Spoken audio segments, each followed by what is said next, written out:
Bicara tentang perkembangan dunia Islam, tentu nggak lepas dari peran para tokoh muslim besar zaman dahulu.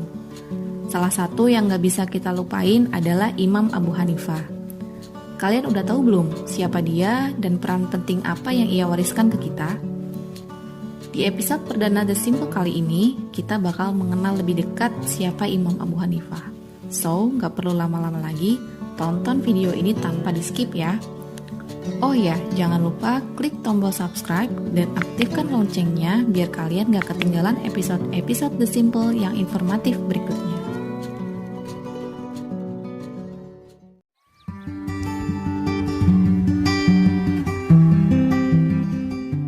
Nu'man bin Sabit bin Zuta bin Mahan At-Taimi atau yang lebih dikenal dengan Abu Hanifah merupakan salah satu imam besar mazhab fikih dalam Islam. Ia lahir pada tahun 80 Hijriah atau 660 Masehi di Kufah, salah satu kota penting peradaban Islam pada masa itu. Kufah sendiri merupakan kota di mana ilmu pengetahuan berkembang sangat pesat, khususnya ilmu-ilmu keislaman.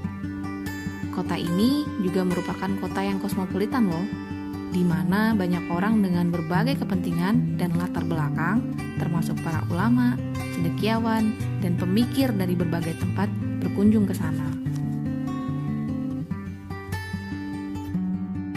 Nah, dalam suasana kota seperti itulah, seorang Abu Hanifah kecil tumbuh dan berkembang. Lingkungan seperti itu pula yang membentuknya menjadi pribadi yang mencintai ilmu pengetahuan. Sobat The Simple, mungkin banyak dari kalian lebih mengetahui Abu Hanifah ini adalah tokoh fikih saja.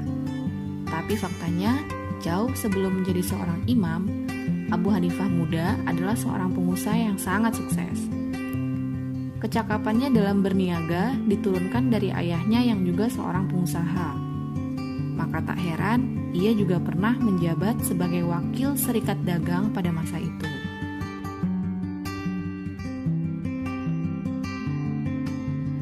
Saking cintanya sama ilmu pengetahuan, tidak hanya berdagang, ia juga melibatkan diri dalam pencarian ilmu pengetahuan. Nah, disinilah petualangan ilmu sang imam dimulai.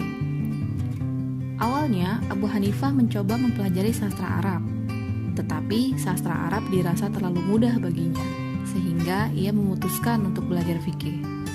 Alasan sebenarnya sih karena sang imam lebih menyukai ilmu yang menantang dan mengajak pada kedalaman berpikir. Dalam perjalanannya mempelajari fikih, sang imam pun berguru kepada banyak ulama. Salah satunya adalah Syekh Hamad bin Abu Sulaiman. Ia berguru padanya kurang lebih selama 18 tahun. Tidak hanya itu, Abu Hanifah juga dikenal sebagai seorang tabi'in. Hal ini karena ia pernah berjumpa dengan Anas bin Malik dan para sahabat Badar. Dengan mereka jugalah sang imam berguru dan mendapatkan banyak sekali ilmu-ilmu keislaman. Jadi, secara tidak langsung, Abu Hanifah mendapatkan ilmu dari Rasulullah karena ia berguru kepada sahabatnya secara langsung. Setelah bertahun-tahun berguru dan mempelajari ilmu fikih dari ulama-ulama besar, ia kemudian menyusun sebuah kitab fikih pertama dalam Islam berjudul Al-Fiqh Al-Akbar, yang kelak kemudian pandangannya tersebut diikuti oleh banyak orang dan akhirnya terbentuk sebuah mazhab bernama Mazhab Hanafi. Hingga saat ini pengikut Mazhab Hanafi kurang lebih 35% dari umat Islam di dunia dan banyak tersebar di negara-negara Asia Selatan seperti India, Pakistan, dan Bangladesh. Gagasan mazhab ini menekankan pada 5 aspek dalam menetapkan hukum. Aspek pertama adalah Al-Quran. Jika ia tidak menemukan jawabannya dalam Al-Quran, maka aspek kedua yang digunakan adalah hadis. Jika tidak ada, ia akan mengembalikannya kepada ijma atau kesepakatan ulama. Kemudian kias atau analogi, dan istihsan atau mengikuti pandangan yang dianggap baik. Karena itulah, ia sering digelari sebagai Imam Ahlul Ra'yi atau ketua ahli pikir dalam Islam. Tidak lain karena ia memadukan asas kemudahan pada aspek kehidupan umat dalam pandangan fikihnya.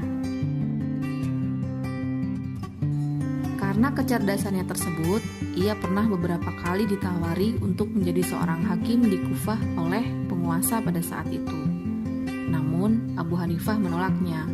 Itulah yang membuatnya harus dipenjara berkali-kali karena membuat otoritas pada saat itu marah.